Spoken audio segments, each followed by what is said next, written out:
Hermanos míos, hoy voy a hablarles de algo que me quita el sueño, que me hace arrodillarme con el rostro contra el suelo en mi capilla vacía, cuando todos duermen y yo me quedo a solas con Dios.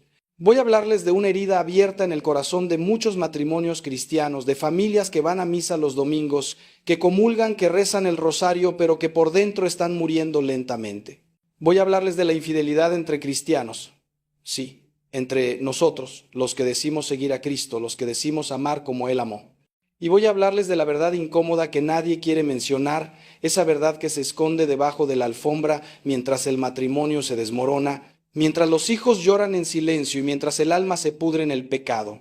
Hace apenas unos días en mi confesionario un hombre de 52 años lloraba como un niño. Me decía entre sollozos que había traicionado a su esposa después de 25 años de matrimonio. Y cuando le pregunté por qué, cuando le pedí que me dijera qué había pasado en su corazón, me dijo algo que me partió el alma. Me dijo que ya no se sentía vivo, que su matrimonio se había convertido en una cárcel de silencios, de rutinas vacías, de besos mecánicos y abrazos sin alma.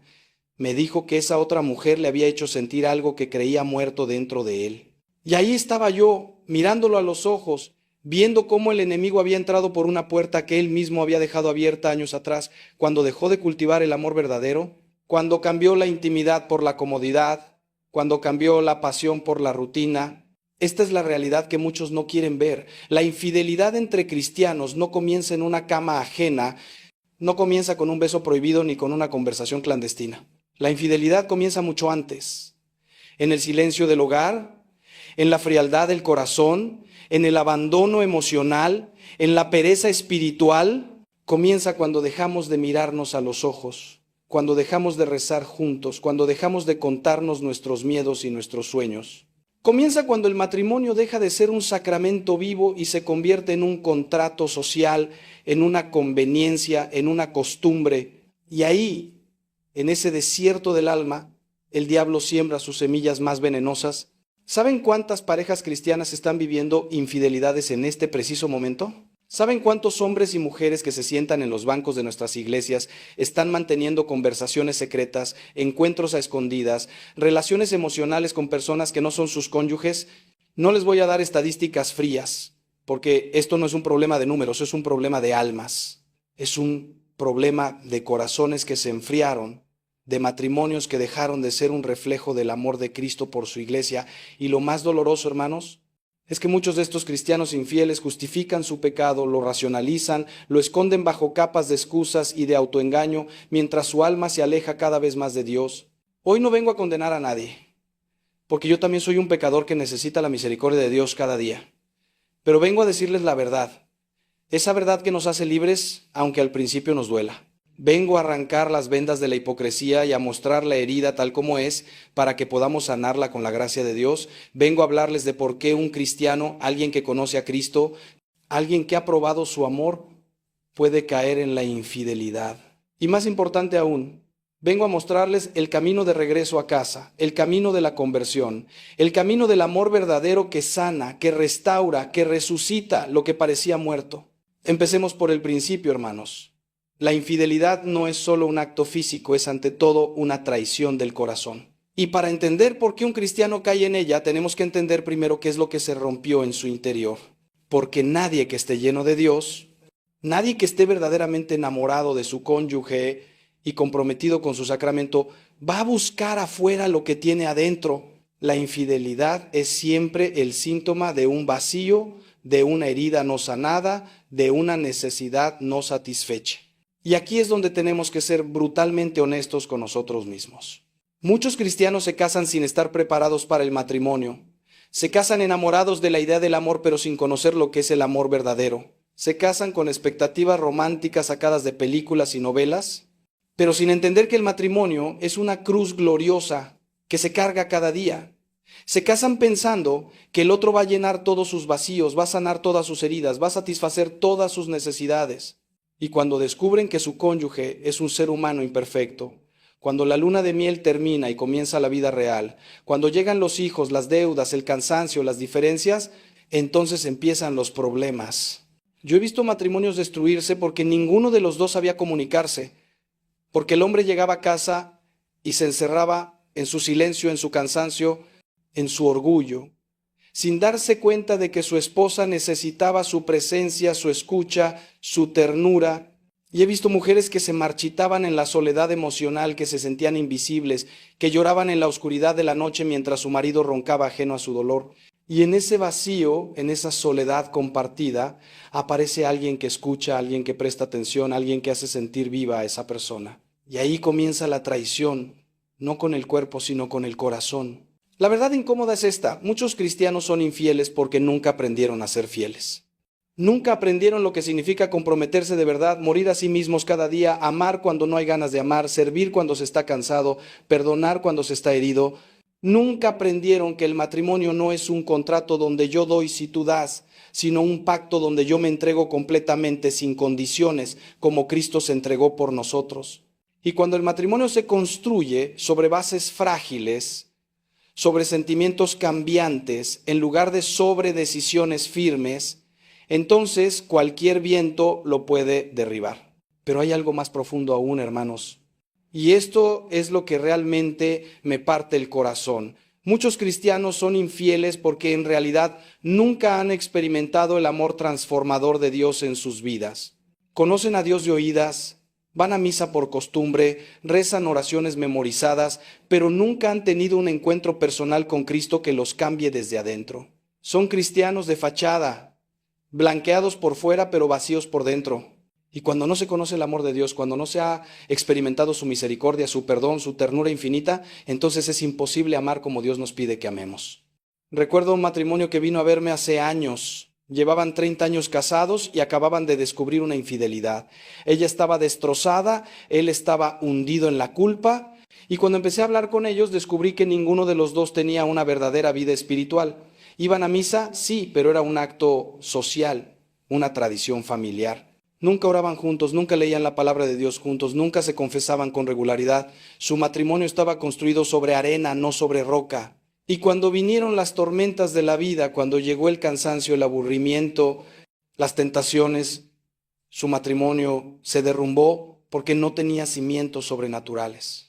La infidelidad es un pecado grave, gravísimo, porque destruye el sacramento del matrimonio, rompe el pacto sagrado, hiere profundamente a las personas involucradas, pero no es un pecado imperdonable. Y aquí es donde muchos se confunden. He visto cristianos que después de cometer adulterio se alejan completamente de Dios porque creen que ya no hay perdón para ellos. Se sienten tan sucios, tan indignos, tan rotos que piensan que Dios los ha abandonado, y nada podría estar más lejos de la verdad. Dios nunca abandona al pecador, somos nosotros los que nos alejamos de Él. Y Él está siempre ahí con los brazos abiertos esperando que regresemos. Pero regresemos a la pregunta central. ¿Por qué un cristiano cae en la infidelidad? Ya hemos hablado del vacío interior, de los matrimonios mal construidos, de la falta de vida espiritual profunda. Pero hay otras razones, hermanos, razones que tenemos que mirar de frente, sin escandalizarnos. Una de ellas es la sexualidad mal integrada. Y aquí muchos se van a incomodar, pero tengo que decirlo porque es parte de la verdad. En nuestras comunidades cristianas se habla mucho de castidad, de pureza, de esperar hasta el matrimonio. Y todo eso está bien, es correcto, es lo que Dios nos pide. Pero muchas veces no se enseña qué hacer después del matrimonio. No se habla de cómo vivir una sexualidad sana, santa, generosa dentro del matrimonio. No se habla de que el acto matrimonial es un don de Dios, un sacramento de unión, una forma de expresar amor total. Y entonces muchas parejas cristianas viven su intimidad con culpa, con vergüenza, con represión o simplemente con ignorancia. He escuchado confesiones de hombres y mujeres que llevan años de matrimonio y que nunca han experimentado una verdadera intimidad con su cónyuge. He escuchado a esposas que se sienten usadas, que viven el acto matrimonial como un deber, como algo que tienen que soportar. Y he escuchado a esposos que se sienten rechazados, frustrados, que no entienden por qué su esposa no responde a sus avances. Y en esa frustración, en esa falta de intimidad verdadera, aparece la tentación de buscar afuera lo que no se encuentra en casa. La pornografía es otra de las grandes causas de infidelidad en matrimonios cristianos, y esto es algo que tenemos que denunciar con fuerza. La pornografía es una plaga del infierno que está destruyendo matrimonios, familias, almas. Es una forma de adulterio del corazón, una traición a la intimidad conyugal. Y muchos hombres cristianos, incluidos líderes de iglesia, están esclavizados por esta adicción. Se confiesan, prometen cambiar, pero vuelven a caer una y otra vez porque no atacan el problema de raíz, porque no buscan ayuda profesional, porque no cortan con las situaciones que los llevan a caer. Y la pornografía no solo destruye al que la consume, sino que destruye también la intimidad del matrimonio. Porque cuando un hombre alimenta su mente y su corazón con imágenes falsas, con fantasías irreales, entonces su esposa real nunca va a estar a la altura de esas expectativas distorsionadas. Y poco a poco se crea una brecha, un muro invisible entre los dos. Él vive en un mundo de fantasía, ella se siente cada vez más inadecuada, más rechazada, más sola, y ese matrimonio está en grave peligro. Aquí tengo que hacer una pausa y preguntarles algo directamente. ¿Cuántos de ustedes están viviendo con secretos en su matrimonio? ¿Cuántos tienen conversaciones, amistades, interacciones que no le contarían a su cónyuge? ¿Cuántos están alimentando una relación emocional con alguien que no es su esposo o su esposa? Porque la infidelidad emocional es tan real y tan destructiva como la infidelidad física. Y muchas veces empieza de forma inocente. Un compañero de trabajo que entiende, un amigo de las redes sociales que escucha, alguien que presta atención cuando en casa nadie lo hace. Hermanos, el matrimonio requiere transparencia total. Requiere que no haya secretos, que no haya áreas oscuras en nuestra vida. Y cuando empezamos a ocultar cosas a nuestro cónyuge, cuando empezamos a borrar mensajes, a tener conversaciones secretas, a justificar amistades íntimas con personas del sexo opuesto, estamos abriendo la puerta al adulterio. Puede que todavía no hayamos caído físicamente, pero nuestro corazón ya está dividido, nuestra lealtad ya está comprometida. La palabra de Dios es clara cuando dice que el matrimonio debe ser honrado por todos y el hecho matrimonial sin mancilla, porque Dios juzgará a los fornicarios y a los adúlteros. No es una amenaza, es una advertencia de amor. Dios nos dice esto porque sabe el daño terrible que causa la infidelidad. Sabe cómo destruye vidas, cómo rompe familias, cómo hiere a los hijos, cómo mancha el alma, y nos advierte porque nos ama, porque quiere protegernos de ese dolor. Pero volvamos a la pregunta que seguramente muchos de ustedes están haciendo. Si el matrimonio está muerto, si ya no hay amor, si la relación es tóxica, ¿no es mejor buscar la felicidad en otro lugar? Esta es la mentira del mundo, hermanos. La idea de que tenemos derecho a ser felices, cueste lo que cueste, incluso si eso significa romper nuestros votos, abandonar a nuestra familia, destruir el sacramento. Y esta es una mentira que ha penetrado incluso en la mente de muchos cristianos. La verdad es que el amor verdadero no es un sentimiento, es una decisión. El amor verdadero es una elección diaria de morir a nosotros mismos y vivir para el otro. Es levantar la cruz cada día y seguir a Cristo, aunque duela, aunque cueste, aunque el camino sea duro. Y sí hay matrimonios que están pasando por el desierto, por la noche oscura del alma. Hay matrimonios donde parece que todo está muerto. Pero si ambos están dispuestos a luchar, si ambos están dispuestos a humillarse, a perdonar, a buscar ayuda, a poner a Dios en el centro, entonces hay esperanza. He visto milagros en matrimonios que parecían completamente destruidos. He visto parejas que estaban al borde del divorcio, que se odiaban, que no podían ni mirarse a los ojos y que hoy están más enamorados que nunca. ¿Cómo? Porque decidieron luchar, porque se arrodillaron ante Dios y le pidieron un milagro. Porque buscaron ayuda profesional, hicieron terapia, trabajaron en sus heridas, aprendieron a comunicarse, aprendieron a perdonar, porque le dieron a Dios la oportunidad de hacer lo imposible. Pero también tengo que ser honesto con ustedes. Para que un matrimonio se salve después de una infidelidad, se necesitan dos cosas fundamentales: arrepentimiento genuino del que cometió el adulterio y disposición a perdonar del que fue traicionado. Y ninguna de las dos cosas es fácil. El arrepentimiento genuino significa cortar completamente con la otra persona, significa transparencia total, significa hacer lo que sea necesario para restaurar la confianza. No basta con decir lo siento, hay que demostrarlo con acciones día tras día, mes tras mes. Y la persona traicionada, por su parte, tiene que tomar la decisión más difícil de su vida: perdonar. No porque el otro lo merezca, sino porque Dios nos llama a perdonar como hemos sido perdonados. Y este perdón no significa olvidar, no significa confiar ciegamente desde el primer día, no significa negar el dolor. El perdón es un proceso largo, doloroso, que requiere tiempo, que requiere ayuda, que requiere la gracia de Dios. Pero es posible, hermanos, yo lo he visto. Y cuando sucede, es uno de los testimonios más poderosos del amor de Dios. Ahora bien, ¿cómo prevenir la infidelidad? Porque esa es la pregunta que todos deberíamos hacernos, no solo cuando estamos en crisis, sino desde el principio del matrimonio. La prevención empieza con la decisión consciente de proteger nuestro matrimonio como un tesoro sagrado. Empieza con establecer límites claros en nuestras relaciones con otras personas. Empieza con cultivar la intimidad en nuestro matrimonio, no solo física, sino emocional y espiritual. Les voy a dar consejos prácticos, cosas que he aprendido en mis años de sacerdocio acompañando matrimonios. Primero, nunca, pero nunca hablen mal de su cónyuge con personas del sexo opuesto. Cuando un hombre empieza a quejarse de su esposa con una compañera de trabajo, o cuando una mujer empieza a desahogarse sobre su marido con un amigo, están abriendo una puerta peligrosísima. Esa persona que escucha con empatía, que entiende, que no juzga, se va a convertir en alguien atractivo, en alguien que contrasta con el cónyuge difícil que tienen en casa. Segundo, cuiden su intimidad matrimonial. No dejen que la vida, el trabajo, los hijos, el cansancio maten la pasión en su matrimonio. Hagan citas, salgan solos, tómense de la mano, bésense, abrácense, díganse palabras bonitas. No esperen a tener ganas, háganlo porque es su decisión, porque es su compromiso. La intimidad física es un termómetro del matrimonio. Cuando esa área está descuidada, todo el matrimonio está en peligro. Tercero, oren juntos. No puedo enfatizar esto lo suficiente. Un matrimonio que ora junto es un matrimonio que permanece junto, porque cuando oran juntos se vuelven vulnerables el uno ante el otro y ante Dios.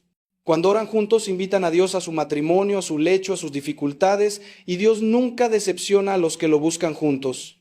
Aunque sea 5 minutos al día, aunque sea un Padre Nuestro antes de dormir, háganlo. Cuarto, confiesen sus tentaciones. Si sienten atracción por otra persona, si están teniendo pensamientos que no deberían tener, díganlo. Díganlo a su cónyuge si tienen esa confianza.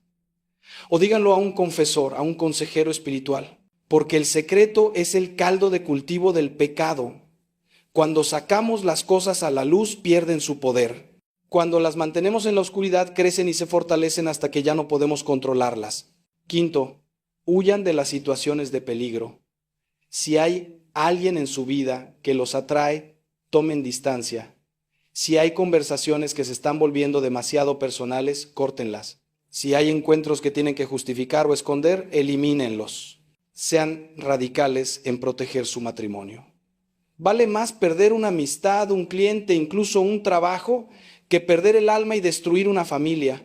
Y ahora quiero hablarles de algo que muchos no consideran. La infidelidad como síntoma de una crisis espiritual profunda.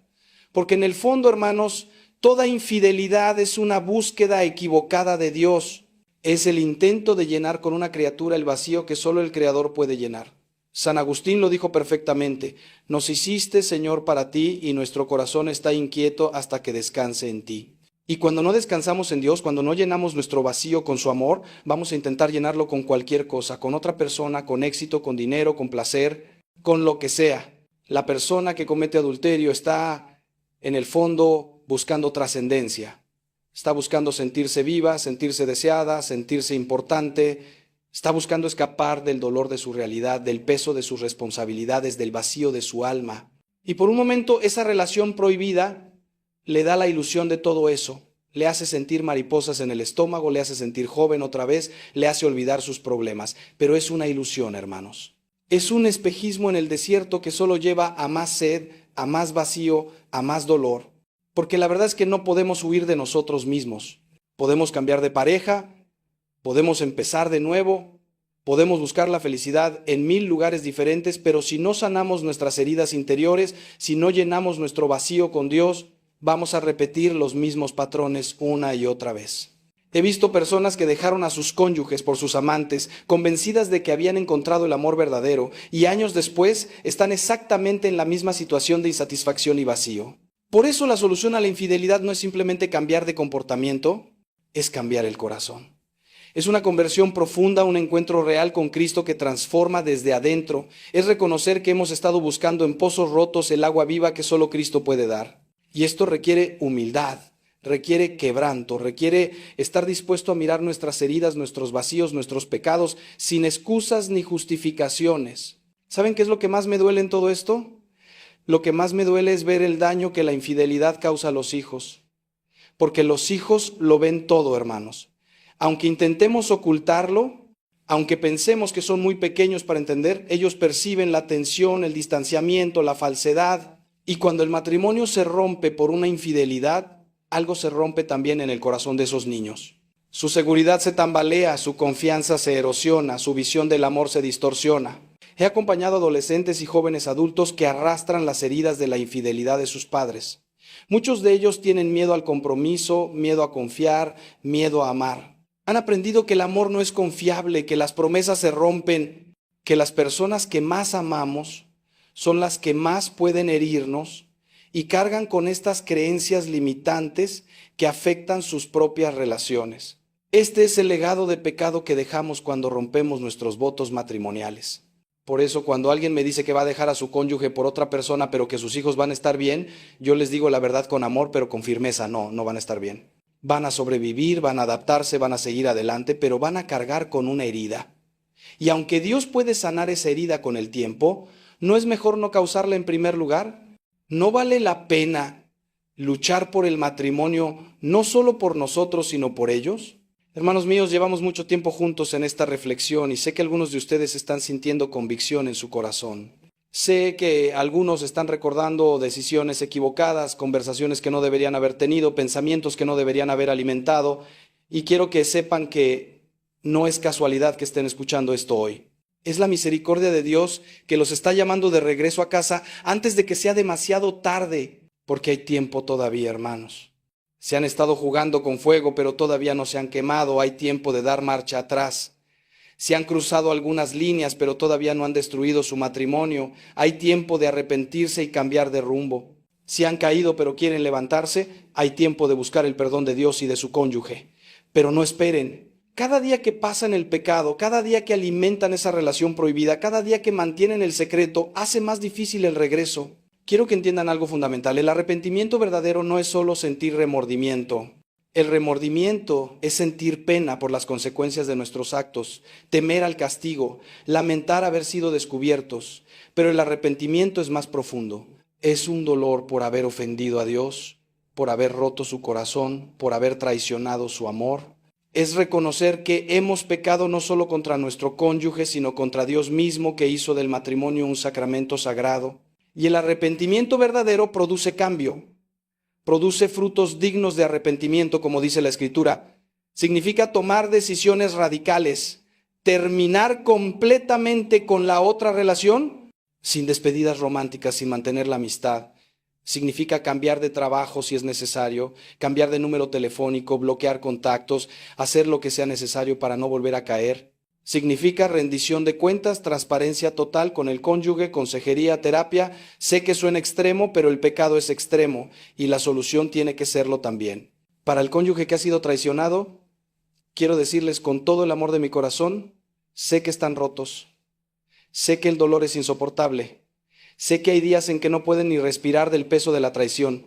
Sé que cada vez que cierran los ojos ven imágenes que no quieren ver, que cada vez que su cónyuge llega tarde el miedo y la desconfianza se apoderan de ustedes. Y tienen todo el derecho de sentir ese dolor, esa rabia, esa decepción. No lo repriman, no lo nieguen. Lloren, griten si es necesario, pero llévenlo a Dios. Porque solo Dios puede darles la gracia de perdonar lo imperdonable. Solo Dios puede sanar un corazón tan roto. Y quiero que sepan que el perdón no es debilidad, es la fuerza más grande que existe. Perdonar no significa decir que lo que pasó está bien. No significa confiar ciegamente otra vez. No significa olvidar. Perdonar significa soltar el derecho a la venganza, soltar el resentimiento que los está matando por dentro y entregarle a Dios el derecho a hacer justicia. Y sí, es un proceso. Habrá días buenos y días malos, habrá días en que pensarán que ya lo superaron y de repente algo los golpeará y el dolor volverá con la misma intensidad. Eso es normal. La sanidad de una traición tan profunda no sucede de la noche a la mañana. Toma tiempo, toma paciencia, toma mucha gracia. Pero es posible, hermanos. He visto matrimonios no solo sobrevivir a la infidelidad, sino salir más fuertes, más unidos, más conscientes del valor de lo que tienen. Ahora quiero hablar de algo que tal vez suene controversial, pero que necesito decir porque es parte de la verdad completa. A veces, cuando descubrimos una infidelidad, tenemos que preguntarnos también qué papel jugamos nosotros en crear el ambiente que facilitó esa caída. Y ojo, no estoy diciendo que el cónyuge traicionado tiene la culpa de la infidelidad. La culpa es siempre y únicamente de quien tomó la decisión de ser infiel. Pero en un matrimonio, ambos tienen responsabilidad en crear un ambiente de amor, intimidad y conexión. Si durante años has rechazado a tu cónyuge físicamente, si lo has criticado constantemente, si has sido frío, distante, indiferente, si has puesto todo lo demás por encima de tu matrimonio, entonces, aunque no tienes la culpa de su infidelidad, sí tienes responsabilidad en haber dejado morir el matrimonio. Y para que haya restauración verdadera, ambos tienen que mirar su parte, ambos tienen que reconocer sus fallas, ambos tienen que estar dispuestos a cambiar. Esto no es fácil de escuchar para quien ha sido traicionado, porque es tentador ponerse en el papel de víctima inocente y poner al otro como el único villano de la historia. Y es verdad que quien comete adulterio comete el pecado más grave en ese escenario. Pero si realmente quieren reconstruir el matrimonio, van a tener que ir más allá de la culpa y el castigo. Van a tener que mirarse honestamente y preguntarse, ¿qué puedo cambiar yo? ¿Cómo puedo ser mejor cónyuge? ¿Qué necesidades de mi pareja he estado ignorando? He aquí otro punto crucial que muchos pasan por alto. La infidelidad muchas veces revela problemas que ya existían en el matrimonio, pero que estaban escondidos. Es como cuando tienes una casa con grietas en los cimientos, pero todo está pintado bonito por fuera hasta que viene un terremoto y la casa se derrumba. El terremoto no causó las grietas, solo las reveló. De la misma manera, la infidelidad no crea los problemas del matrimonio, los expone. Y aunque es doloroso, también es una oportunidad para finalmente abordar esos problemas de raíz. Algunos de esos problemas pueden ser falta de comunicación, diferencias en la intimidad física, heridas del pasado no sanadas, adicciones, problemas de salud mental no tratados, diferencias en los valores o prioridades, resentimientos acumulados durante años. Todos estos son asesinos silenciosos del matrimonio. No causan una explosión inmediata, pero van carcomiendo lentamente los cimientos hasta que el matrimonio es solo una cáscara vacía. Y ahí es cuando llega la tentación de la infidelidad. Por eso, hermanos, no esperen a estar en crisis para trabajar en su matrimonio. No esperen a que aparezca una tercera persona para darse cuenta de que han estado descuidando a su cónyuge. No esperen a estar al borde del divorcio para buscar ayuda. Sean proactivos. Inviertan en su matrimonio como invierten en su carrera, en su salud, en sus hobbies. Porque el matrimonio no se mantiene solo por inercia, requiere trabajo constante, intencionalidad, esfuerzo. Ahora déjenme hablarles del papel de la comunidad en la prevención y sanación de la infidelidad. Porque el matrimonio no está diseñado para vivirse en aislamiento, necesitamos el apoyo de una comunidad de fe.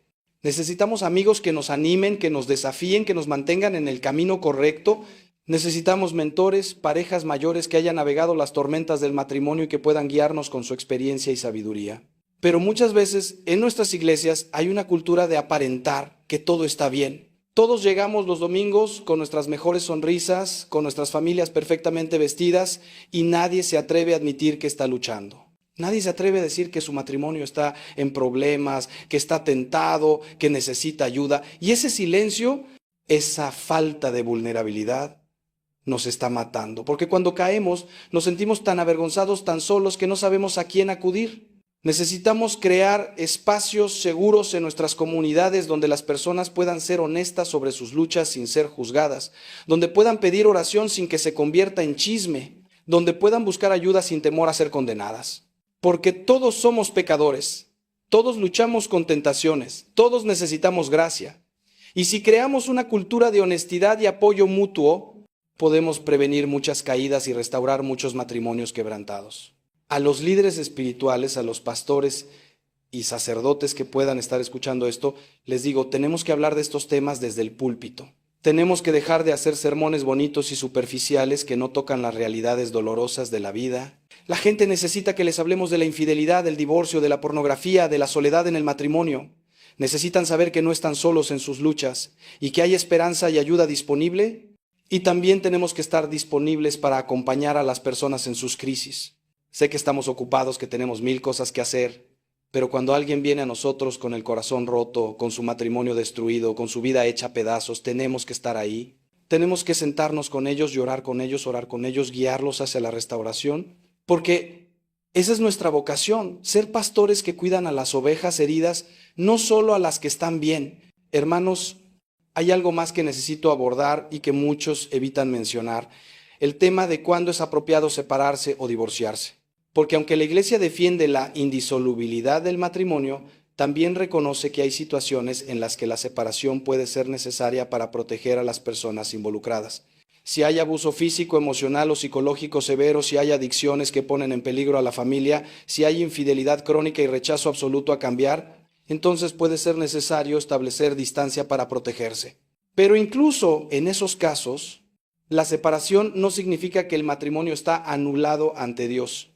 Significa que se están estableciendo límites saludables mientras se busca sanidad y, si es posible, restauración.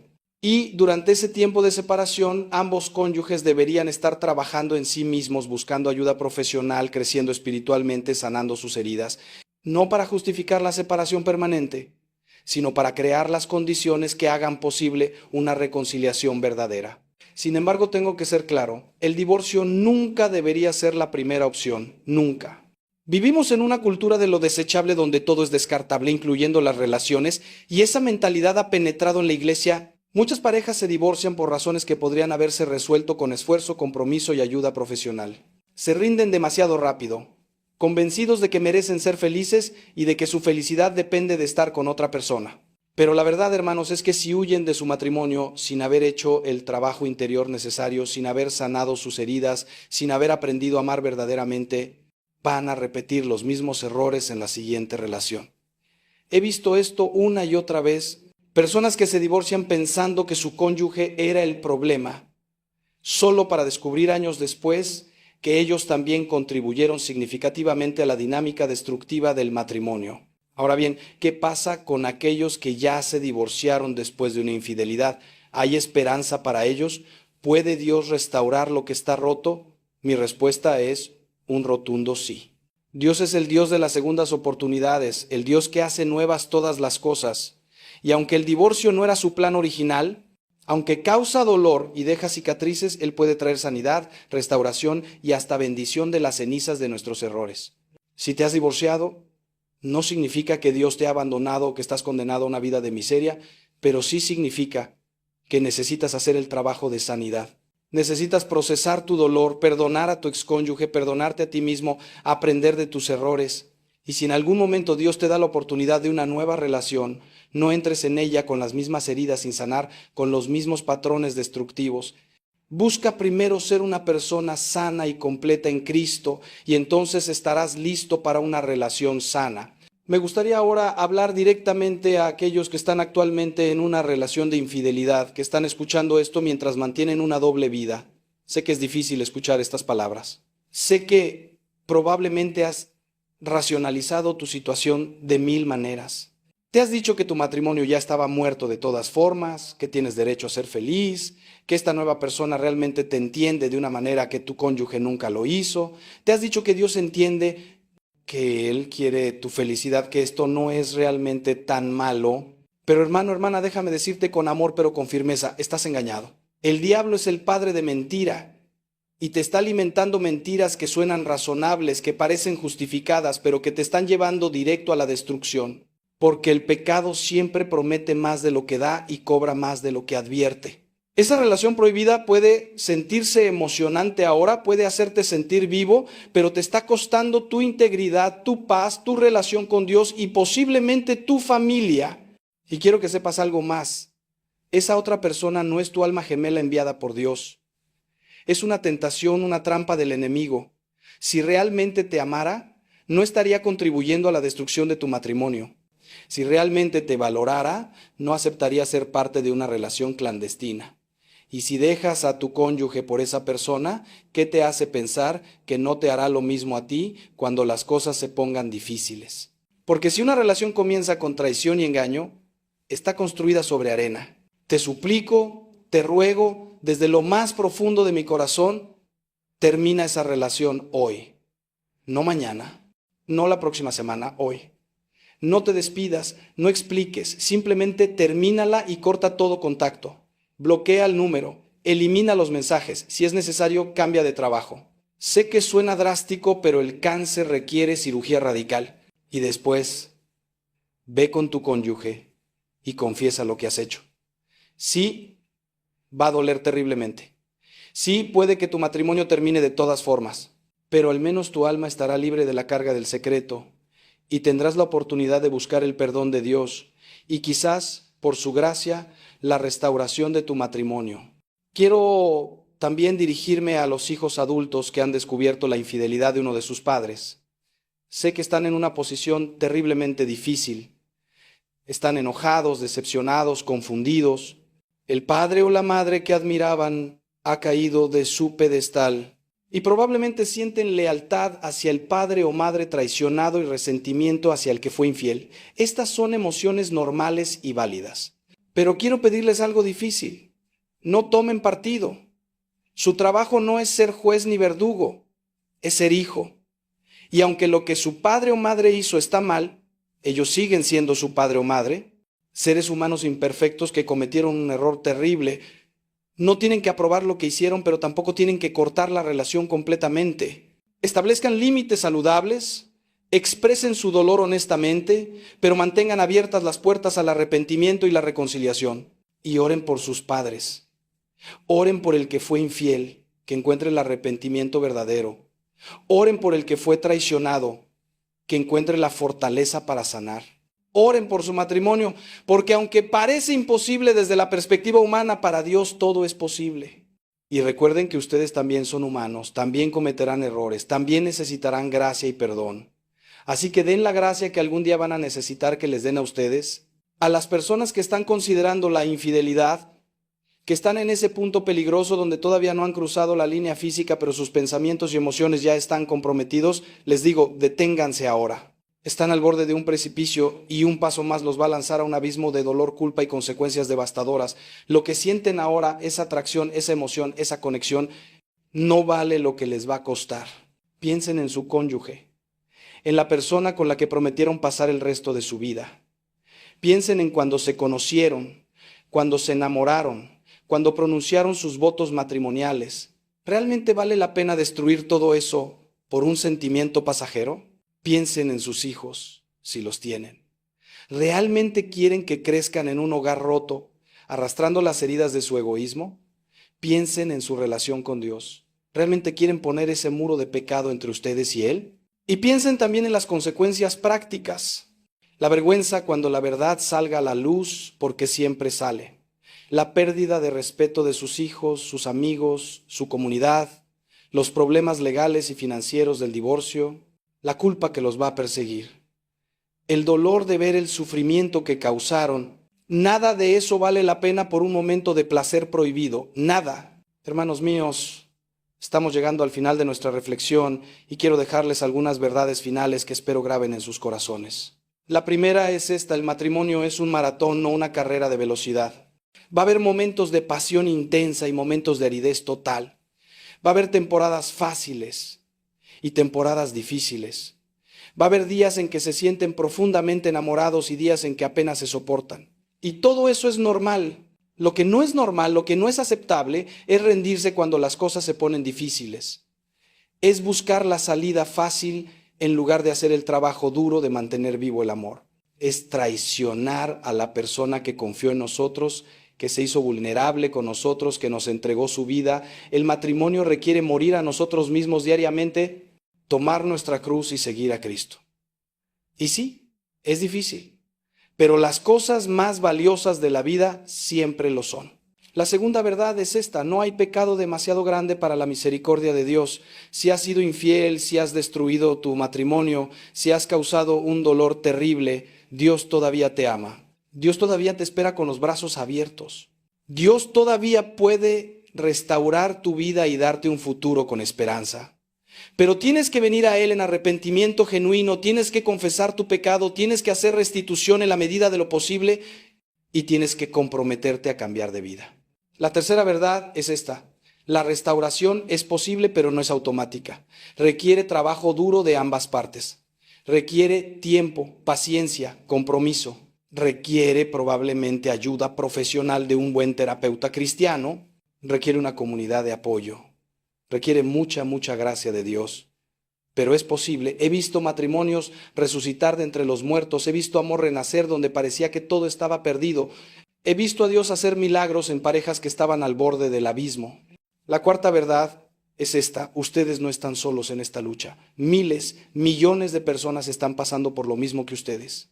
Miles de matrimonios están luchando con tentaciones, con crisis, con infidelidades. No están solos y hay ayuda disponible. Hay consejeros, terapeutas, grupos de apoyo, recursos, libros, programas. No tienen que pelear esta batalla solos. De hecho, no deberían intentarlo. Busquen ayuda. Sean humildes. Admitan que la necesitan. Y la quinta verdad, la más importante de todas, Dios diseñó el matrimonio para ser un reflejo de su amor por nosotros. Cuando amamos a nuestro cónyuge con amor sacrificial, incondicional, fiel, estamos mostrando al mundo cómo es el amor de Dios. Cuando permanecemos fieles en los tiempos difíciles, cuando perdonamos lo imperdonable, cuando elegimos el amor día tras día, incluso cuando es difícil, estamos siendo un testimonio viviente del Evangelio. Y no hay nada más poderoso que eso. Así que les pregunto, hermanos, ¿qué clase de testimonio está siendo su matrimonio? ¿Está reflejando el amor de Dios o está reflejando el egoísmo del mundo? ¿Están luchando por su matrimonio o se están rindiendo ante la primera dificultad seria? ¿Están dispuestos a hacer lo que sea necesario para proteger y fortalecer su matrimonio o están jugando con fuego pensando que no se van a quemar? Estas son preguntas difíciles, pero son necesarias, porque el enemigo está buscando a quién devorar y los matrimonios son uno de sus blancos favoritos. Si puede destruir matrimonios, puede destruir familias. Si puede destruir familias, puede destruir la sociedad. Si puede destruir la sociedad, puede destruir la iglesia. Por eso tenemos que ser vigilantes, tenemos que ser intencionales, tenemos que pelear por nuestros matrimonios como si fueran lo más valioso que tenemos, porque lo son. Permítanme compartirles una última historia antes de despedirme. Hace algunos años conocí a una pareja que había sobrevivido a una infidelidad devastadora. Él había tenido una aventura de 2 años que había destruido completamente la confianza de ella. Cuando se descubrió, ella quería divorciarse inmediatamente, pero él por primera vez en su vida tuvo un encuentro genuino con Cristo. Se arrepintió profundamente, cortó toda relación con la otra mujer, buscó ayuda profesional, se comprometió a hacer lo que fuera necesario. Ella, por su parte, a pesar de su dolor insoportable, sintió que Dios le pedía que le diera una oportunidad, no porque él lo mereciera, sino porque ella quería ser obediente a Dios. Los primeros años fueron terriblemente difíciles. Había días en que ella no podía ni mirarlo, había noches en que lloraba hasta quedarse dormida, pero ambos perseveraron. Fueron a terapia, asistieron a retiros matrimoniales, se rodearon de parejas mentoras y sobre todo se aferraron a Dios como nunca antes. Hoy, 15 años después, tienen uno de los matrimonios más fuertes y hermosos que he visto. Sirven en el ministerio de restauración matrimonial de su iglesia, ayudando a otras parejas que están pasando por crisis. Y cuando dan su testimonio, la gente llora porque ven el poder transformador de Dios en acción. Ven que verdaderamente no hay situación tan rota que Dios no pueda restaurar si ambas personas están dispuestas a rendirse a Él. Esta pareja me dijo algo que nunca voy a olvidar. Me dijeron que la infidelidad fue lo peor que les había pasado, pero también fue el catalizador para que construyeran el matrimonio que Dios siempre quiso que tuvieran. Porque antes de la crisis su matrimonio era superficial, basado en emociones y conveniencia. Después de la crisis y del proceso de restauración, su matrimonio se volvió profundo, basado en compromiso, en amor sacrificial, en gracia. Me dijeron que no cambiarían nada de lo que pasó, porque los llevó a donde están hoy. Ahora bien, no estoy diciendo que todos tengan que pasar por una infidelidad para tener un matrimonio fuerte, por supuesto que no. Pero estoy diciendo que Dios puede usar incluso nuestros peores errores, nuestros pecados más vergonzosos, para su gloria y para nuestro bien, si nos rendimos completamente a Él. Estoy diciendo que nunca es demasiado tarde para empezar de nuevo, para hacer las cosas bien, para construir el matrimonio que Dios diseñó. Entonces, hermanos, mientras terminamos este tiempo juntos, quiero invitarlos a hacer algo. Si están casados, vayan con su cónyuge hoy mismo y tengan una conversación honesta. Pregúntenle cómo se siente en el matrimonio. Pregúntenle qué necesita de ustedes. Pregúntenle si hay algo que les preocupa, alguna área donde el matrimonio esté en peligro, y estén dispuestos a escuchar sin defenderse, sin justificarse, sin atacar. Si han sido infieles o están siendo tentados a hacerlo, confiesen hoy. Sí va a ser doloroso, sí, puede haber consecuencias serias, pero la verdad los hará libres. El secreto los está matando. La mentira está destruyendo su alma. La única manera de empezar a sanar es sacando el pecado a la luz. Y aunque su cónyuge puede no perdonarlos, aunque su matrimonio puede no sobrevivir, al menos su alma estará en paz con Dios. Si han sido traicionados y están luchando con el perdón, les digo esto con todo mi amor. No tienen que perdonar hoy mismo. El perdón es un proceso, no un evento único. Pero sí tienen que decidir hoy que quieren perdonar eventualmente, que no van a permitir que el resentimiento los envenene. Busquen ayuda, un buen consejero o terapeuta que los pueda guiar en este proceso. No lo hagan solos.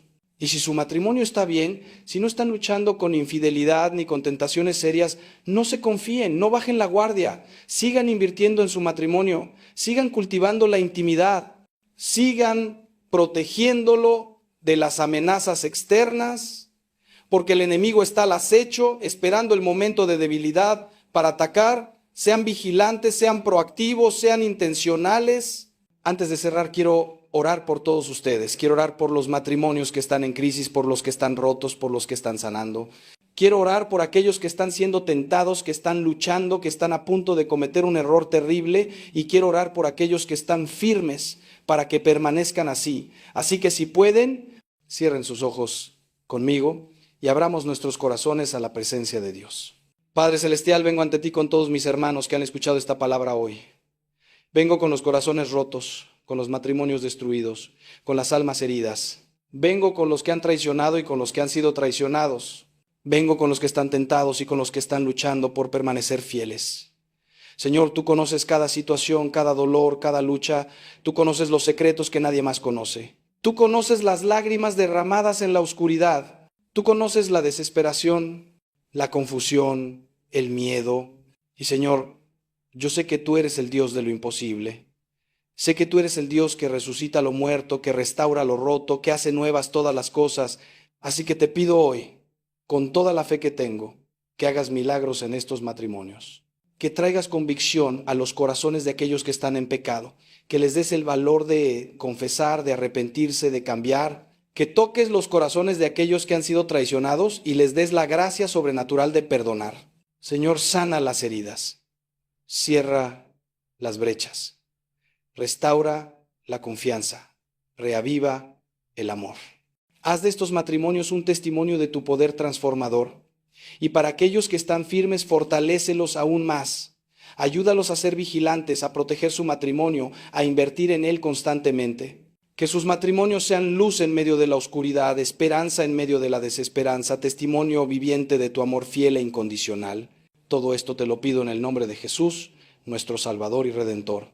Amén. Hermanos míos queridos, gracias por acompañarme en esta larga reflexión.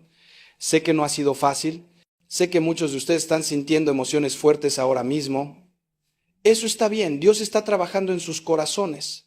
No ignoren lo que están sintiendo, no lo repriman. Llévenselo a Dios en oración, prosésenlo con un consejero de confianza, actúen según lo que el Espíritu Santo les está mostrando. Mis queridos hermanos, antes de que nos separemos definitivamente, necesito hablarles de algo más que el Espíritu Santo ha puesto en mi corazón con urgencia. Necesito hablarles de las señales de advertencia, esas banderas rojas que aparecen mucho antes de que suceda una infidelidad. Porque si aprendemos a reconocerlas, si aprendemos a prestarles atención, podemos prevenir el desastre antes de que sea demasiado tarde. Es como cuando el cuerpo nos envía señales de que algo no está bien, dolores, síntomas, advertencias. Si los ignoramos, la enfermedad avanza. Pero si les prestamos atención y actuamos, podemos sanar antes de que el daño sea irreversible. La primera señal de advertencia es el distanciamiento emocional. Cuando empiezas a compartir menos con tu cónyuge, cuando dejas de contarle tus alegrías, tus preocupaciones, tus sueños, cuando llegas a casa y ya no te interesa saber cómo estuvo su día, cuando tienes noticias importantes y ya no es la primera persona a quien quieres contárselas, cuando empiezas a vivir vidas paralelas bajo el mismo techo, compartiendo espacio pero no intimidad, compartiendo cama pero no corazón. Este distanciamiento no sucede de la noche a la mañana. Es un proceso gradual, tan sutil, que muchas veces no nos damos cuenta hasta que la brecha es enorme. He visto parejas que viven juntas pero son completos extraños. No saben qué está pasando en el corazón del otro, qué lo preocupa, qué lo hace feliz, qué necesita. Y lo trágico es que muchas veces justifican este distanciamiento. Dicen que es normal después de tantos años de matrimonio, que ya no necesitan hablarse tanto porque ya se conocen. Pero eso es una mentira, hermanos. La intimidad emocional necesita ser cultivada constantemente. El día que dejamos de esforzarnos por conocer y ser conocidos por nuestro cónyuge es el día que abrimos la puerta a que alguien más ocupe ese lugar. Y aquí está el peligro. Cuando estamos emocionalmente distantes de nuestro cónyuge y aparece alguien que nos presta atención, que nos escucha, que muestra interés genuino en nosotros, esa persona se vuelve peligrosamente atractiva. No porque sea necesariamente más hermosa o más interesante que nuestro cónyuge, sino porque está llenando un vacío que no debería existir. Está ofreciendo algo que deberíamos estar recibiendo en casa. Y así es como comienzan muchas infidelidades, no con atracción física, sino con conexión emocional. La segunda señal de advertencia es la crítica constante. Cuando todo lo que hace tu cónyuge te molesta, cuando solo ves sus defectos y ya no ves sus cualidades, cuando cada conversación se convierte en una discusión, cada comentario en una crítica, cada interacción en un campo de batalla, cuando empiezas a comparar a tu cónyuge con otras personas y siempre sale perdiendo en la comparación, cuando hablas de tu cónyuge con desprecio, con sarcasmo, con resentimiento, ya sea en privado o peor aún en público, esta dinámica de crítica constante es venenosa para el matrimonio. Porque cuando constantemente estás señalando lo que tu cónyuge hace mal, lo que no te gusta de él o ella, estás erosionando el respeto, el afecto, la admiración. Y sin estos elementos, el amor se marchita. He visto matrimonios donde cada conversación es un intercambio de reproches, donde cada gesto de amor es rechazado con cinismo, donde ya no hay espacio para la ternura porque todo está contaminado con amargura. Y lo que sucede entonces es que empiezas a idealizar a otras personas. Ese compañero de trabajo nunca te critica, siempre es amable contigo. Esa amiga de las redes sociales siempre te hace cumplidos, te hace sentir apreciado y comparas esas interacciones superficiales con la realidad compleja de tu matrimonio y por supuesto tu cónyuge sale perdiendo. Pero lo que no ves es que si vivieras con esa otra persona día tras día, si compartieras con ella las presiones de la vida real, las cuentas, los hijos, las enfermedades, también verías sus defectos, también habría conflictos. La tercera señal de advertencia, y esta es crucial, es la falta de vida espiritual compartida. Cuando dejan de orar juntos, cuando dejan de ir a misa juntos, cuando dejan de leer la palabra de Dios juntos, cuando cada uno tiene su propia vida espiritual separada, o peor aún, cuando ninguno de los dos tiene una vida espiritual profunda. Porque, hermanos, un matrimonio sin Dios en el centro es como un barco sin ancla. Cuando vienen las tormentas, y siempre vienen, no hay nada que lo mantenga firme. He observado que los matrimonios más fuertes, los que han sobrevivido las peores crisis, son aquellos que tienen el hábito de orar juntos. No estoy hablando de oraciones largas y elaboradas, aunque esas también tienen su lugar. Estoy hablando de tomarse unos minutos cada día para traer su matrimonio, su familia, sus preocupaciones ante Dios juntos, de leer juntos un pasaje de la Escritura y compartir lo que Dios les está diciendo, de asistir a misa juntos, no como un ritual vacío, sino como un encuentro real con Cristo. Porque cuando oran juntos, algo poderoso sucede, se vuelven vulnerables el uno ante el otro y ante Dios. Se recuerdan que no están solos en esta lucha, que hay un poder mayor que los sostiene. Se alinean sus corazones no solo entre ellos, sino con el corazón de Dios. Y es muy difícil traicionar a alguien con quien oras, a alguien con quien compartes tu vida espiritual más íntima. Por eso el enemigo trabaja tan duro para impedir que las parejas oren juntas, porque sabe que un matrimonio que ora junto es un matrimonio prácticamente invencible. La cuarta señal de advertencia es el descuido de la intimidad física. Y aquí tengo que ser muy claro y directo, aunque sé que para algunos esto puede ser incómodo. La intimidad física en el matrimonio no es solo un aspecto más, es fundamental. Es la expresión física del pacto matrimonial, es el lenguaje del cuerpo que dice lo que las palabras a veces no pueden expresar. Cuando esta área se descuida, cuando se vuelve rutinaria, mecánica, o peor aún, cuando desaparece por completo, el matrimonio está en grave peligro. He escuchado tantas historias en el confesionario de matrimonios donde uno de los dos está prácticamente mendigando afecto físico mientras el otro lo rechaza constantemente. He escuchado de esposos que no han tenido intimidad con sus esposas en meses, incluso años, porque ella siempre está demasiado cansada, tiene dolor de cabeza, no tiene ganas. Y he escuchado de esposas que se sienten usadas, que sienten que su esposo solo las busca para eso, que no hay romance, no hay ternura, solo un acto físico vacío que las deja sintiéndose más solas que antes. Ambas situaciones son problemáticas y necesitan ser abordadas, porque la intimidad física es un regalo de Dios para el matrimonio, es santa, es buena, es necesaria. No es algo sucio de lo que hay que avergonzarse, no es un mero impulso animal que hay que reprimir, es una forma de comunicar amor, de renovar el pacto, de conocerse mutuamente en el nivel más profundo. Y cuando falta, cuando se descuida, se crea un vacío que puede ser terriblemente peligroso. Por eso San Pablo dice claramente en su carta a los Corintios que los esposos no deben privarse el uno al otro, excepto por mutuo consentimiento y por un tiempo limitado para dedicarse a la oración, para luego volver a juntarse, porque él entendía que privarse de la intimidad física deja a ambos vulnerables a la tentación. No es que el acto físico en sí sea una protección mágica contra la infidelidad, pero es parte de mantener esa conexión total, ese conocimiento mutuo que caracteriza al matrimonio. Y aquí quiero hablar directamente a las mujeres. Sé que muchas veces están cansadas, agotadas por el trabajo, los hijos, las responsabilidades del hogar. Sé que muchas veces no tienen ganas porque sienten que su esposo no las aprecia, no las ayuda, no es romántico. Todo eso lo entiendo. Pero también tienen que entender que para muchos hombres la intimidad física es su forma principal de sentirse amados, conectados, valorados.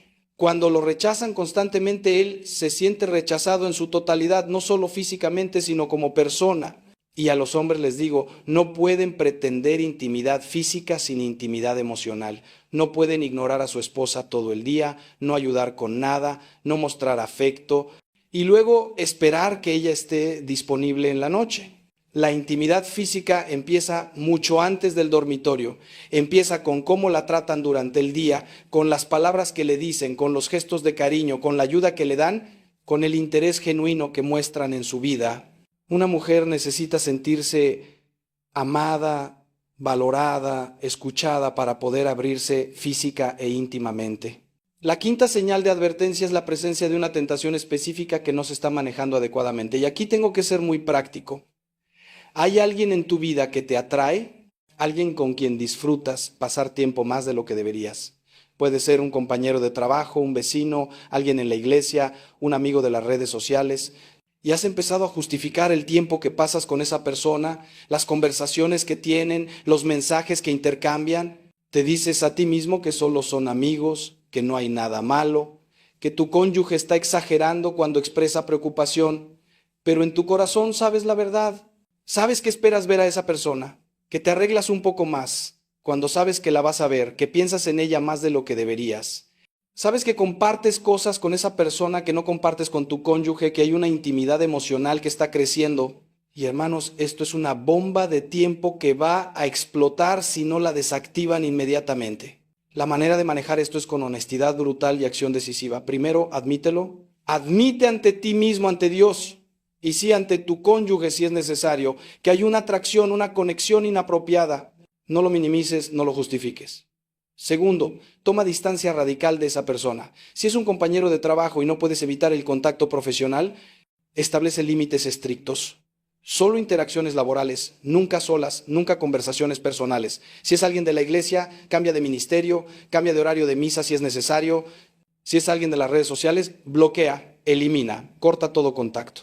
Sé que esto suena extremo, pero créanme, es mucho menos doloroso que las consecuencias de una infidelidad. Es mejor perder una amistad, incluso un trabajo, que perder tu matrimonio, tu familia, tu integridad ante Dios. Y si tu cónyuge te pide que cortes contacto con alguien porque le hace sentir incómodo, escucha esa voz. Muchas veces el cónyuge percibe el peligro antes que nosotros porque no está cegado por la atracción. Y si realmente valoras tu matrimonio, vas a honrar esa preocupación por encima de tu deseo de mantener esa amistad. La sexta señal de advertencia es el secreto y la mentira.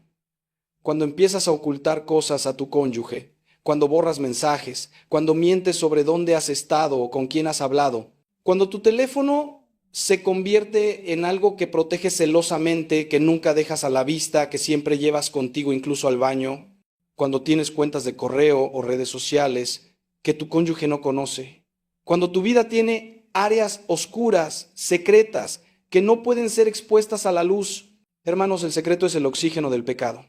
Mientras mantenemos nuestras acciones en la oscuridad, pueden seguir creciendo y fortaleciéndose, pero cuando las traemos a la luz, pierden su poder. Por eso la confesión es tan importante, no solo ante Dios, sino cuando es apropiado ante aquellos a quienes hemos ofendido. porque confesar es exponer nuestro pecado a la luz, y la luz siempre vence a la oscuridad. Si tienes secretos en tu matrimonio, si hay cosas que estás haciendo que no podrías hacer con tu cónyuge presente, estás en terreno peligroso. Y lo sé, muchos dirán que todos tienen derecho a privacidad, que no todo tiene que ser compartido. Y hay algo de verdad en eso. No estoy diciendo que tengan que contarse cada pensamiento, cada movimiento. Pero hay una diferencia entre privacidad saludable y secreto destructivo. La privacidad es tener tiempo a solas para pensar, orar, procesar. El secreto es ocultar acciones, relaciones, conversaciones, porque sabes que no son apropiadas. La séptima señal de advertencia, y esta es una que muchos pasan por alto, es la falta de perdón por heridas del pasado. Cuando hay resentimientos acumulados, cuando hay heridas que nunca se han sanado, cuando hay ofensas que se mencionan una y otra vez en cada discusión, cuando el pasado se convierte en un arma que usamos para herir al otro, cuando llevamos un registro mental de todos los errores de nuestro cónyuge y los sacamos a relucir constantemente, este tipo de falta de perdón es como un veneno que va matando lentamente el amor. Porque es imposible amar verdaderamente a alguien a quien no hemos perdonado completamente. El resentimiento crea un muro entre nosotros, hace que veamos todo lo que hace el otro con sospecha, con negatividad, y eventualmente ese resentimiento nos hace pensar que merecemos algo mejor, que hemos sufrido suficiente, que tenemos derecho a buscar felicidad en otro lugar. Pero hermanos, el perdón no es opcional para el cristiano. No es algo que damos si la otra persona lo merece o si sentimos ganas. Es un mandato de Dios porque Él sabe que el resentimiento nos destruye más a nosotros que a la persona que nos ofendió. Perdonar no significa que lo que pasó está bien, no significa que confiamos inmediatamente otra vez, no significa que no hay consecuencias. Perdonar significa soltar el derecho a la venganza, soltar la amargura y entregarle a Dios el derecho a hacer justicia. Y quiero ser claro, algunas heridas son tan profundas que no podemos perdonar con nuestras propias fuerzas. Necesitamos la gracia sobrenatural de Dios. Necesitamos orar pidiendo esa gracia. Necesitamos pedirle a Dios que nos dé un corazón capaz de perdonar. Y generalmente necesitamos ayuda profesional, un consejero o terapeuta que nos ayude a procesar el dolor, a entender nuestras emociones, a caminar el proceso de perdón paso a paso. No hay vergüenza en buscar ayuda, todo lo contrario, es un acto de sabiduría y valentía. Ahora quiero hablarles de algo que raramente se menciona, pero que es absolutamente crucial: la importancia de la rendición de cuentas. Hermanos, todos necesitamos personas en nuestras vidas que nos conozcan bien, que nos amen lo suficiente para decirnos la verdad, que nos hagan las preguntas difíciles. Personas ante quienes rendimos cuentas de nuestras acciones, nuestras decisiones, nuestras luchas, porque el aislamiento es peligroso, nos hace vulnerables al autoengaño, a la racionalización del pecado.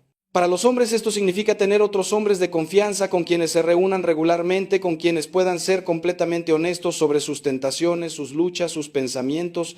Hombres que les pregunten directamente: ¿cómo está tu matrimonio? ¿Cómo está tu vida de oración? ¿Estás siendo fiel a tu esposa en pensamiento, palabra y obra? ¿Hay algo que estés ocultando? Y tienen que ser lo suficientemente valientes para responder con honestidad, aunque duela, aunque sea vergonzoso. Para las mujeres lo mismo. Necesitan amigas de confianza, mujeres maduras en la fe, que puedan preguntarles las preguntas difíciles, que puedan ver las señales de advertencia que ustedes mismas no ven. Mujeres con quienes puedan ser vulnerables sobre sus frustraciones en el matrimonio, sus tentaciones, sus luchas. Y es importante que estas sean mujeres sabias que no van a alimentar su amargura o justificar decisiones destructivas, sino que las van a señalar hacia Dios y hacia la sanidad de su matrimonio. Esta rendición de cuentas es especialmente importante si han caído en infidelidad en el pasado, porque la realidad es que las personas que han sido infieles una vez tienen mayor riesgo de serlo otra vez, no porque sean malas personas, sino porque tienen patrones de pensamiento y comportamiento que necesitan ser transformados. Y esa transformación no sucede en el vacío, sucede en comunidad, con apoyo, con personas que los ayuden a mantenerse en el camino correcto. También quiero hablar sobre la importancia de establecer límites saludables en todas nuestras relaciones. Y esto es algo que muchos cristianos no entienden bien porque hemos confundido el amor con la falta de límites. Pensamos que amar significa estar disponibles para todos todo el tiempo, nunca decir que no, nunca decepcionar a nadie. Pero eso no es amor. es codependencia. Y es destructivo tanto para nosotros como para nuestro matrimonio. Necesitamos límites con nuestras familias de origen. Sí, honramos a nuestros padres, los amamos, los cuidamos, pero cuando nos casamos formamos una nueva familia que tiene prioridad. No pueden permitir que sus padres interfieran en su matrimonio, que tomen decisiones por ustedes, que causen división entre ustedes. He visto matrimonios destruidos porque uno de los cónyuges nunca cortó el cordón umbilical con su familia de origen, porque siempre pone las necesidades y opiniones de sus padres por encima de las de su cónyuge. Necesitamos límites con nuestros amigos. Las amistades son importantes, son saludables, son necesarias, pero no pueden ser más importantes que el matrimonio. No pueden pasar más tiempo con sus amigos que con su cónyuge. No pueden compartir más intimidad emocional con un amigo que con su esposo o esposa, y definitivamente necesitan límites estrictos con amigos del sexo opuesto. No estoy diciendo que no puedan tener amistades con personas del sexo opuesto, pero esas amistades necesitan ser transparentes, con límites claros y nunca a costa de la comodidad de su cónyuge. Necesitamos límites con el trabajo. Sé que muchos de ustedes trabajan duro, que tienen carreras exigentes, que sienten presión de estar siempre disponibles, pero su trabajo no puede ser su prioridad número uno. Su relación con Dios es primera, su matrimonio es segundo, su familia es tercera y luego viene el trabajo. Si su trabajo está consumiendo todo su tiempo y energía, si están llegando a casa tan agotados que no tienen nada que darle a su familia, si están sacrificando su matrimonio en el altar del éxito profesional, algo tiene que cambiar. Y hermanos, sé que muchos van a decir que necesitan trabajar tanto para proveer para su familia, y entiendo eso. Sé que vivimos en tiempos difíciles económicamente. Pero también he visto a muchas personas que usan la provisión material como excusa para evitar la intimidad emocional. Es más fácil trabajar 16 horas al día que tener una conversación profunda con tu cónyuge. Es más cómodo esconderse detrás del trabajo que enfrentar los problemas en casa. Pero eventualmente esa evasión tiene un precio muy alto. Permítanme ahora hablarles sobre algo que he visto con creciente frecuencia y que me preocupa profundamente. Las infidelidades que nacen de las redes sociales. Hermanos, las redes sociales son un campo minado para los matrimonios. No estoy diciendo que sean inherentemente malas, pero tienen que ser usadas con mucha sabiduría y precaución, porque facilitan conexiones con personas del pasado, con antiguas parejas, con amigos que tal vez sentían atracción en algún momento. Y esas conexiones, que comienzan de forma inocente, pueden rápidamente volverse peligrosas. He escuchado incontables historias de personas que se reconectaron con un amor de la juventud a través de redes sociales. Comienza con un mensaje simple, aparentemente inocente: hola, ¿cómo has estado? Y luego empiezan a recordar los viejos tiempos, a compartir cómo han sido sus vidas. Y poco a poco esas conversaciones se vuelven más personales, más frecuentes, más íntimas. Comienzan a compartir frustraciones sobre sus matrimonios actuales, a idealizar lo que pudo haber sido si hubieran terminado juntos. Y antes de que se den cuenta, están emocionalmente involucrados con esa persona. Lo peligroso de las infidelidades emocionales en línea es que es muy fácil racionalizarlas. Te dices a ti mismo que no es realmente una infidelidad porque no hay nada físico, solo son conversaciones. Pero hermanos, la infidelidad del corazón es tan real y tan destructiva como la infidelidad del cuerpo. Cuando estás compartiendo tu corazón, tus pensamientos más íntimos, tus frustraciones, tus sueños con alguien que no es tu cónyuge, cuando esa persona es lo primero que piensas en la mañana y lo último en la noche, cuando estás constantemente revisando tu teléfono esperando su mensaje, estás siendo infiel. Y lo que hace todo esto aún más peligroso es la facilidad con la que se puede ocultar. Tu cónyuge está en la misma habitación mientras tú estás teniendo conversaciones íntimas con otra persona. Pueden estar acostados en la misma cama, uno durmiendo mientras el otro está despierto enviando mensajes a escondidas. Esta es una traición terrible, hermanos. Es una puñalada por la espalda. Es una violación de la confianza, del pacto matrimonial. Por eso les digo con toda la autoridad que me da mi llamado como sacerdote, tengan transparencia total en sus redes sociales con su cónyuge. Compartan sus contraseñas. Permitan que el otro vea todas sus conversaciones en cualquier momento. Y si eso los hace sentir incómodos, si piensan que es una invasión a su privacidad, pregúntense por qué. ¿Qué están ocultando? ¿Qué conversaciones tienen que no pueden ser vistas? La transparencia total es la mejor protección contra la infidelidad en la era digital. Mis amados hermanos, Estamos al final de esta profunda reflexión y mi corazón está lleno de tanto amor por ustedes, de tanta esperanza por sus matrimonios, porque aunque hemos hablado extensamente sobre los peligros, sobre las trampas, sobre los pecados, quiero que sepan que el mensaje central no es de condenación, sino de esperanza. Dios está de su lado, Dios pelea por sus matrimonios, Dios quiere ver restauración, sanidad, amor floreciendo en sus hogares. Les he compartido hoy verdades duras porque los amo demasiado como para mentirles o endulzar la realidad. La infidelidad es un pecado serio con consecuencias devastadoras, pero no es el fin de la historia. Con Dios siempre hay esperanza de redención, siempre hay posibilidad de restauración, siempre hay un camino de regreso a casa. Y mi oración es que cada uno de ustedes tome las decisiones necesarias hoy para proteger su matrimonio, para fortalecerlo, para hacerlo todo lo que Dios diseñó que fuera.